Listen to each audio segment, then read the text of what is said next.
वहीं आपको जीएफएक्स के माध्यम से समझाते हैं कि दूसरे चरण में 79 सीटों पर मतदान होना है। 13 राज्यों में कहां कौन सी सीट शामिल है।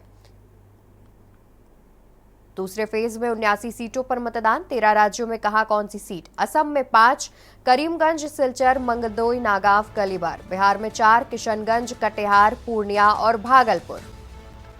छत्तीसगढ़ में 3, राजनांदगांव, महासमुंद, कांकेर।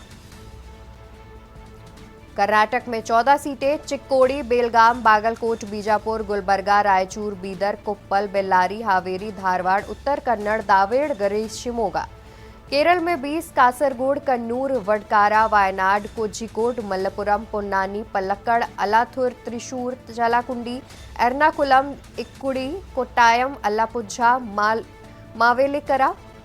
और मध्य प्रदेश में 7 सीटें, टीकमगढ़, दमोह, खजुराहो, सतना, रीवा, होशंगाबाद, बैतूल।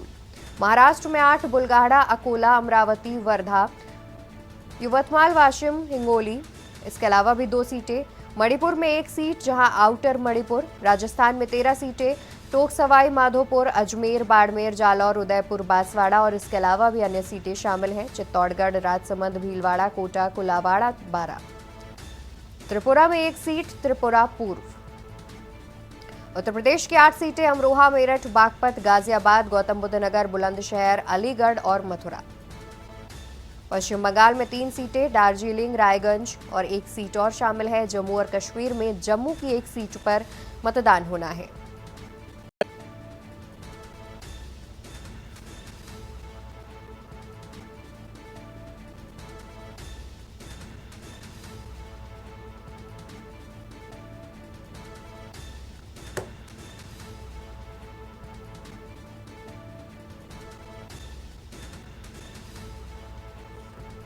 और आपको बता दें कि 79 सीटों पर दूसरे चरण में मतदान होना है। इसी को लेकर के हमारे साथ तमाम जानकारी साझा करने के लिए लखनऊ से हमारे साथ संवाददाता संदीप मिश्रा और भोपाल से हमारे साथ संवाददाता सुनील मालवीय जुड़े हुए हैं। रुक कर लेते हैं लखनऊ से हमारे संवाददाता संदीप मिश्रा का।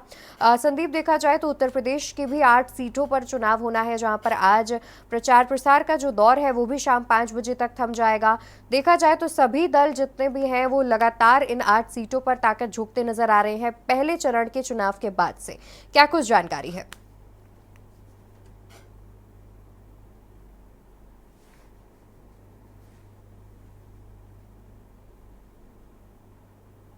दूसरे चरण की 26 तारीख को मतदान होना है, उसको लेकर के आज शाम 5 बजे तक प्रचार प्रसार जो है थम जाएगा। मतलब यानी कि किसी भी प्रकार का कोई नेता या कोई शोरगुल नहीं होगा। साफ है कि जिस तरीके से इस बार चुनाव आयोग पूरी सख्ती के साथ में नियम का पालन करा रहा है और वही वजह है कि 8 लोकसभा की सीटें हैं, बुलंदशहर, सहारनपुर और इन तमाम सीटों को लेकर के जिस तरीके से 2 कयास लगाई जा रही थी कि इन सीटों पर प्रत्याशी ने लगभग जो है 100 प्रत्याशी मैदान में हैं और इन प्रत्याशियों को लेकर के आज जो है शाम 5 बजे चुनाव प्रचार जो है पूरी तरीके से थम जाएगा। यानी कि किसी प्रकार से कोई ना तो कोई पोस्टर लगेगा, ना कोई बैनर लग पाएगा, इसके साथ ही साथ ना ही किसी प्रकार से कोई शोरगुल सुनाई देगा। यानी कि आज शाम 5 बजे तक सभी प्रत्याशी जो है अपना प्रचार प्रसार जहां भी कर रहे होंगे वो बंद कर देंगे। इसके साथ ही साथ में अगर कोई बैनर, पोस्टर या कुछ इस तरीके से कोई कार्यक्रम हो रहा होगा वो भी बंद कर दिया जाएगा। तो काफी महत्वपूर्ण है ये। आज शाम से 5 बजे के बाद से जो प्रचार प्रसार है वो थम जाएगा। चुनाव आयोग की जो गाइडलाइन है उसका पालन करेंगे सारे प्रत्याशी। इसके साथ ही साथ में जो अभी तक की जो ताकत थी, जो पूरी ताकत भारतीय जनता पार्टी ने दिखाई है या विपक्षी दलों की अगर हम बात करते हैं उन्होंने दिखाई है, तो लगातार जो है दूसरे चरण को लेकर काफी, क्योंकि 26 तारीख को मतदान होना, लगातार लोगों ने प्रचार प्रसार किया। वहां पर जाकर बड़ी रैलियां देखने को मिली, चाहे फिर उसमें अगर हम बात करें अमित शाह की हो तो वो मौजूद थे, वहां पर रैलियां करते नजर आए। उत्तर प्रदेश के मुख्यमंत्री नजर आए, साथ ही साथ बसपा सुप्रीमो मायावती की भी रैलियां देखने को मिली दूसरे चरण को लेकर के। और अखिलेश यादव और जिस तरीके से लगातार अब रैलियां कर रहे हैं तो वो भी उनकी भी रैलियां देखने को मिली दूसरे चरण में। तो महत्वपूर्ण 8 सीटें हैं। इन 8 सीटों को लेकर जो मतदान होने हैं वो 26 अप्रैल को होने, इसको लेकर आज शाम 5 बजे प्रचार प्रसार जो है थमता हुआ नजर आएगा। जी। बिल्कुल, और हमारे साथ लगातार संवाददाता सुनील मालवीय भी भोपाल से जुड़े हुए हैं। सुनील, आपका रुख करना चाहेंगे। और देखा जाए तो दूसरे चरण में मतदान के लिए मध्य प्रदेश की 6 सीटें भी शामिल हैं, जहां पर आज शाम करीब 6 बजे तक जो प्रचार प्रसार है वो थम जाएगा। कैसी जो रणनीति है वो देखने को मिल रही है, और किस तरीके का जो वोट बैंक को लेकर के लगातार जो लड़ाइयाँ चल रही थी तमाम दलों के बीच, उसमें भी आज थम जाएगा। चुनाव प्रचार एक तरीके से थम जाएगा। देखने वाली बात होगी कि 26 को आखिर मतदान जो प्रतिशत है वो कितना सामने आता है। क्या कुछ जानकारी है?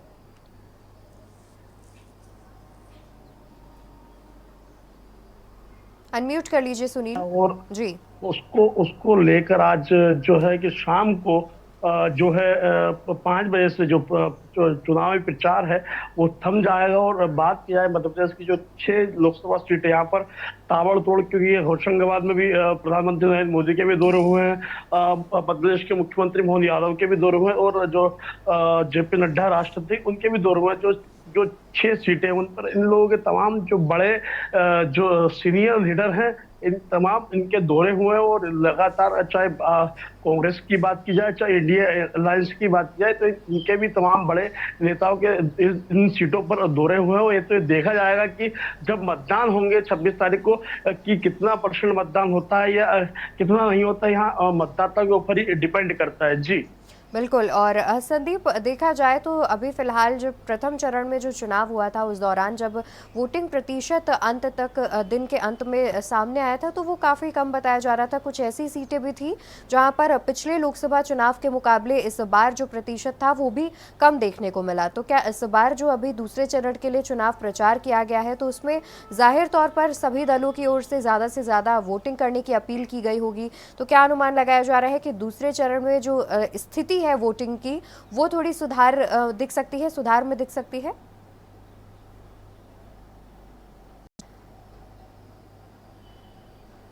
बिल्कुल, देखिए निश्चित तौर पे जिस तरीके से लगातार सभी भी चाहे पार्टी, चाहे भारतीय जनता पार्टी हो या फिर सपा हो या कांग्रेस हो, जो इंडिया अलायंस में साथ में है, तो ये लोगों ने लगातार जो प्रचार प्रसार किया है, इसके साथ सब घर से निकलने की अपील भी की है।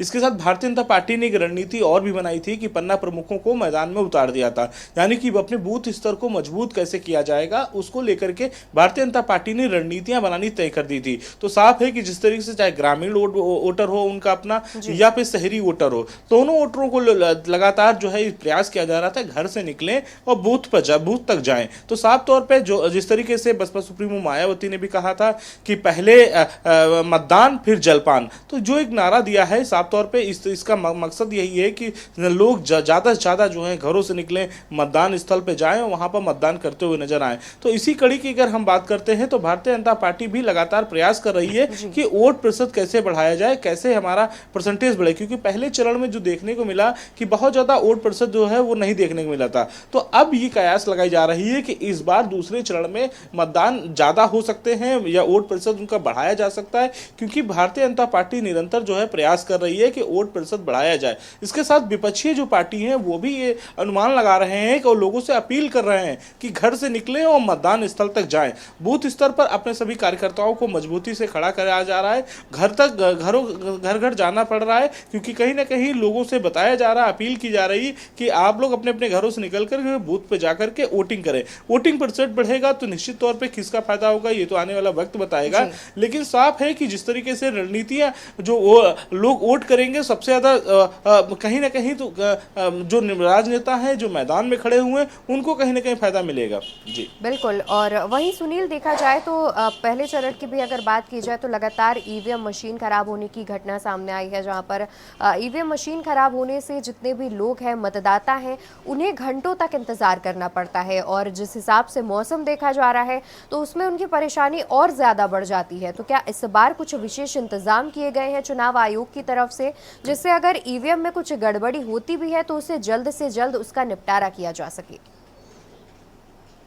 जी बिल्कुल, देखिए निश्चित तौर से जो निर्वाचन आयोग ने गर्मी की वजह से जो मतदान केंद्र वहां पर टेंट लगाए गए हैं, और अगर ईवीएम की मशीन खराब हो जाती है तो उसके लिए भी उन्होंने एक पुख्ता इंतजाम किए गए हैं। दूसरी मशीनों को वहां पर रखवाया गया है कि जिससे कि तत्काल प्रभाव से उस मशीन को चेंज किया जा सके और मतदाता भी परेशान ना हो। इसलिए उनके लिए पानी की व्यवस्था की रखी है। मतदान केंद्र पर टेंट लगाया गया कि उनको गर्मी से राहत मिले, और टेंट के समय कुछ दवाइयों का इंतजाम भी किया, अगर किसी को किसी प्रकार की समस्या होती है तो उसका तुरंत वहां पर निजात पा सके। तो जो तमाम प्रकार की जो तैयारी है निर्वाचन आयोग की पूरी तरीके से उन्होंने कर रखी है। जी बिल्कुल, यानी कि देखा जाए तो दूसरे चरण का चुनाव अब होना है। देखने वाली बात होगी कि जितनी भी तैयारियां की गई हैं वो किस हिसाब से धरातल पर देखने को मिलती है। बहुत शुक्रिया आप दोनों का ज्यादा जानकारी हमारे दर्शकों तक पहुंचाने के लिए।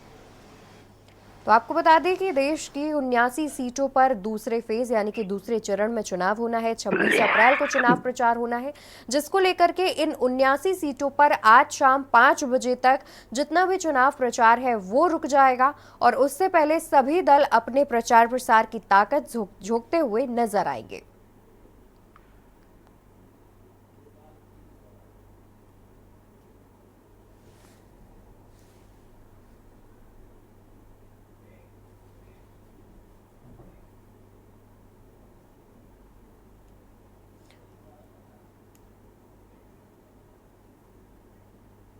और तो वही जानकारी अभी सामने आ रही है। आपको बता दें कि आज प्रधानमंत्री नरेंद्र मोदी मध्य प्रदेश और छत्तीसगढ़ के दौरे पर हैं। शाम को भोपाल में वो रोड शो करते हुए नजर आएंगे। सागर और हरदा में चुनावी जनसभा प्रधानमंत्री करेंगे और इसको लेकर के हमारे साथ संवाददाता सुनील मालवीय जुड़े हुए हैं। सुनील, आज प्रधानमंत्री भी मध्य प्रदेश पहुंच रहे हैं, रैली करते हुए नजर आएंगे, क्या कुछ जानकारी है?